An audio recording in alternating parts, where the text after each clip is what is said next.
احتیاط کے ساتھ دوستی لگائیں، اور جب لگا لیں، جب دوستی لگ گئی، جب آپ نے لگا لی، پھر آپ اس بات پر ضرور غور کریں کہ اب اس کو نبھانا ہے۔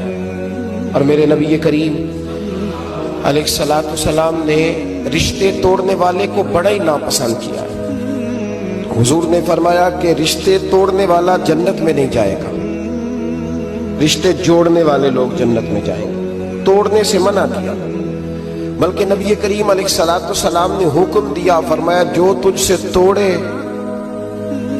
تو اس سے جوڑ، یہ بہترین صلہ رحمی ہے۔